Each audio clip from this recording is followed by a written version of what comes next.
It's all quiet on the Russian front now.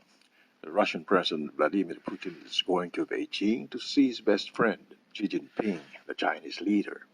Ukraine also looks quiet right now, and the US is no longer saying the Russian invasion of Ukraine is imminent. It has subsided, taking a cue from Ukrainian President Volodymyr Zelensky, who does not want to spook potential visitors and investors away from his country. It's all quiet on the Russian-Ukraine front, but the Russian troops are still there, on the border with Ukraine, and the US is moving additional soldiers to countries near the Russian border, to Romania, Poland, and Germany, to bolster European security, ignoring demands by Russian President Vladimir Putin for concessions from NATO. Are we heading towards a confrontation, towards something dangerous? What's happening in Ukraine?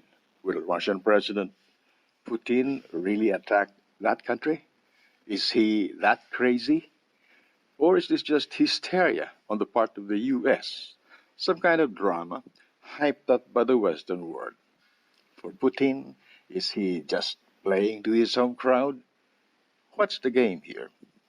Let's talk about this. If you listen to the Western media this past few weeks, CNN, BBC, Deutsche Welle, Fox News, NBC, etc., you must have heard that Russia has been massing its troops, equipment, and weapons near its border with Ukraine, purportedly to invade that country. The Western media and the US would tell us that Russia was ready to pounce on Ukraine and annex the whole country, as it did in 2014 when it invaded and owned Crimea, which was a big part of Ukraine. Some would say it was no invasion. The Russians, soldiers and civilians alike, have always been there all along. They lived there. Let's try to understand what appears to be this tense situation between Ukraine and Russia and the Western hysteria. Now, Ukraine has always been part of the Russian identity. That Russian identity began to emerge in the city of Kiev, in Ukraine itself, in the 9th century. In recent history, Ukraine was part of the erstwhile Soviet Union, that vast communist empire that engaged the United States in a long Cold War. Spies and counter-spies, the stuff that James Bond movies were made of. That Cold War, so-called because no guns were fired in open warfare, began right after World War II and ended in 1991 when the USSR collapsed. The Union of Soviet Socialist Republics, USSR, was a socialist state that spanned Eurasia, that's Europe and Asia, and was the largest country in the world during its existence from 1922 to 1991. It was also a superpower, a counterweight to the other superpower, the US of A. The USSR was the archenemy of NATO and the US. But it collapsed in 1991 after a long bout with economic hardship, corruption, and ineffectual leadership. The reforms introduced by the last Soviet leader, Mikhail Gorbachev, was too little too late. The behemoth disintegrated. In the aftermath of the Soviet collapse are 15 independent states that we know today: Armenia, Azerbaijan, Belarus, Estonia, Georgia, Kazakhstan, Kyrgyzstan, Latvia, Lithuania, Moldova, Russia itself, Tajikistan, Turkmenistan, Uzbekistan, and Ukraine. Now, Russia is the largest of them. In fact, in terms of land area, Russia, of the Russian Federation, is the largest country in the world today, covering over 17 million square kilometers and encompassing 1/8 of the Earth's inhabitable landmass. Russia still looks back longingly at the empire lost. Russian President Vladimir Putin was lauded by his compatriots by reclaiming Crimea. Illegal annexation, according to Western countries. legal, said the Russians, because it was ratified in a referendum of citizens. Today, a few of the independent states still look to Russia for guidance, but many of them have turned their back on Russia and have since embraced the West. Estonia, Latvia, and Lithuania have even joined the enemy, the USSR's arch enemy, NATO, the North Atlantic Treaty Organization. They have joined NATO as member countries, while Armenia, Azerbaijan, Belarus, Georgia, Kazakhstan, Kyrgyzstan, Moldova, Tajikistan, Turkmenistan, Uzbekistan, and Ukraine are now the so-called NATO partner countries.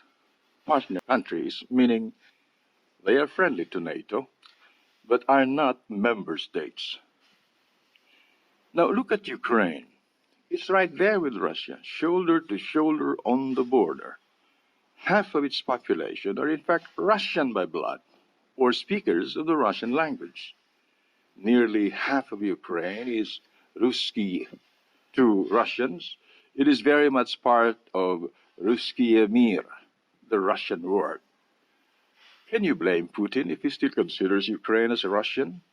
And considering the NATO threat, wouldn't you want Ukraine back, or at least be friendly to you if you were Putin? And mind you, Putin is hugely popular among Russians. He brought Russia back up on its feet after the disastrous economic collapse of the Soviet Union. He brought order back, and he put food on the table. He made the Russian Federation secure. He is authoritarian, yes, but he's also a popular leader among his countrymen. He sees Ukraine as a threat today because it is cozying up to NATO and the Western countries. So he puts boots on the ground and tanks too, all the firepower that would be necessary to protect the border. Maybe sneak in if nobody's looking. But Ukraine cries foul and the world hears him, especially NATO and the United States. So they send in guns and tanks and every military equipment that Ukraine can use to fight Russia if war erupts. This scenario works well for all protagonists. The military-industrial complex in the United States makes money exporting weapons. Ukraine, for its part, gets more guns and firepower, beefing up its military muscle. And Putin? Well, he gets to play the Russian hero, who can't be bullied by NATO and the United States. It works well for all of them. There is an observation that Russian authorities have only created imaginary enemies as a distraction. There has to be an enemy, said one resident in Vladimir, a Russian city east of Moscow. Otherwise, people will focus on the problems they have, unquote. Like many other countries today, Russia is grappling with the coronavirus pandemic, unemployment, and rising prices. Nothing unites a population better than an existential threat coming from the outside. Will a shooting war, a full-scale war, actually erupt? Probably not.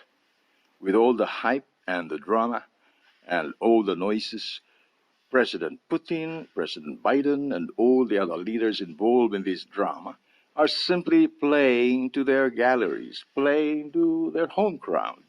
Yes, they keep their population safe and happy, and we get to watch their hysterics. While a shooting war is far from actually happening, there can be accidents or miscalculations. Russia has its own arsenal of nuclear weapons, remember. It will be a major catastrophe if this verbal tussle escalates into a shooting war. As it is now, it's only the Western media that's hyping this up, egged on by Washington's drum beaters. If you monitor Russia, the military maneuvers at their border with Ukraine are nothing much more than military exercises positioned for maximum effect. on the border with Ukraine. It's pretty much like the military exercises with other countries like Taiwan, South Korea, and the Philippines. Military exercises are necessary muscle flexing. On the part of Ukraine, the leaders there and their people actually want to hush this thing up and tone down its rhetoric. They don't want too much noise and drama, lest they scare people away and also annoy the other fellow and make him very angry. Ukraine doesn't even have real forces on its border with Russia, where they should have tanks and missiles. They only have a few soldiers in the trenches as lookouts. If it comes down to actual blows, Russia is bigger and stronger than Ukraine. But keep the guns coming, please. Thank you. For Russia, nothing can be gained in a shooting war. They can't grab Ukraine. The Western nations will not make that happen, unlike in Crimea, when they were caught with their pants down. On the part of Russia, it's good to dream of reviving the old glory of a lost empire. It's good politics for the home crowd. But while Ukraine did belong in Russia's bosom, times have changed. Empires do expand and contract according to the actions of their historical players. After all, the ambition, personality, and forcefulness of contemporary leaders determine the outcome of history. And history has always been driven by personalities, not by who is right, who is wrong.